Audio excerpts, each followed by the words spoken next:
উনি নিঃসন্দেহে একজন গুণী মানুষ, অর্থনীতিবিদ।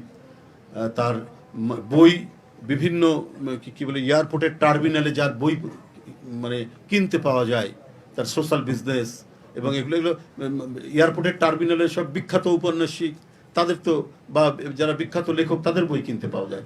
সেই বইয়ের সারিতে ডক্টর ইউনূস সাহেবের বই কিনতে দেখা যায়, সেটা দুবাই হোক, সেটা টরেন্টো হোক, সেটা সিডনি হোক, যে কোনো ইয়েতে doctor Yunus banker of the poor লেখা থাকে। এই ধরনের গুণী মানুষ তো এদেশের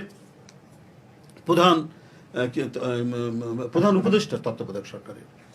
তো তার কাছ থেকে তো গোটা জাতি ভালো কিছু আশা করে, বিরাট প্রত্যাশা করে।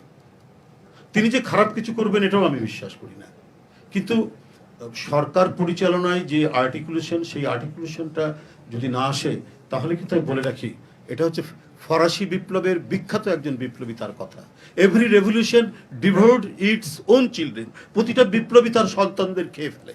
এই কারণে এই যে আমরা যেটা প্রতি বিপ্লবের কথা যেটা বলি, সেই প্রতি বিপ্লব কিন্তু হয় এইভাবেই আর কি, কোনো একটা ত্রুটির মধ্যে দিয়ে আপনার প্রতি বিপ্লবের প্রবণতা তৈরি হয়।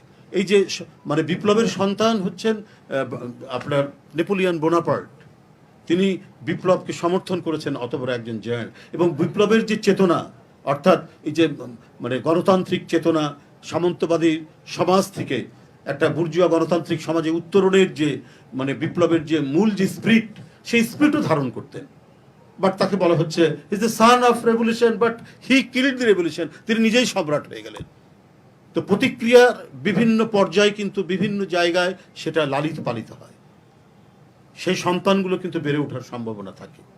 সেই জন্য এই ধরনের একটা বিপ্লব যদি সূক্ষ্মভাবে আমরা অ্যানালাইসিস করে এবং অতীতের অভিজ্ঞতা থেকে আমরা যদি পদক্ষেপ গ্রহণ করি, তাহলে তাদের পুনরুত্থান, পুনরুজ্জীবন ঘটবে না, এই পতিত স্বৈরাচারের পুনরুজ্জীবন ঘটবে না। আপনার ফরাসি বিপ্লব স্টেবল হতে হতে প্রায় 100 বছর লেগেছে।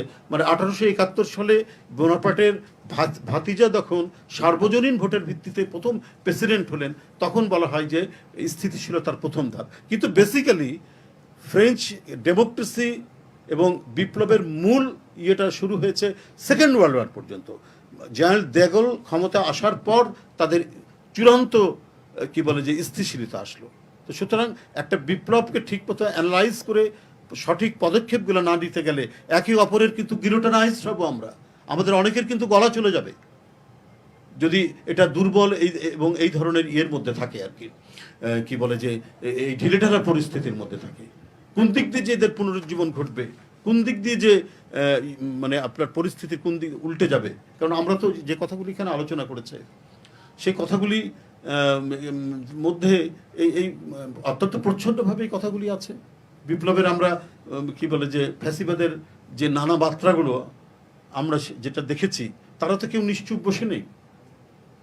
আপনার চট্টগ্রামের ডিসি, সে ইউনিয়ন পরিষদের নির্বাচনে সবাই যে নমিনেশন পেপার জমা দিচ্ছে, ডিসি মোনাজাত ধরছেন তাদেরকে নিয়ে। তো ডিসি মোনাজাত ধরবে কেন? এখানে তো বিভিন্ন রাজনৈতিক দলের ইউপির চেয়ারম্যান প্রার্থীরা তারা এসে সেখানে নমিনেশন পেপার জমা দেবে, কিন্তু কেউ তো নাই, অপোজিশন তো নেই। ডিসি তো জানে সবই তো আওয়ামী লীগের লোক। উনি তাদের বিজয়ের জন্য, আপনার এখানে বিজয়ের কি আছে, এটা তো সিলেকশন হবে।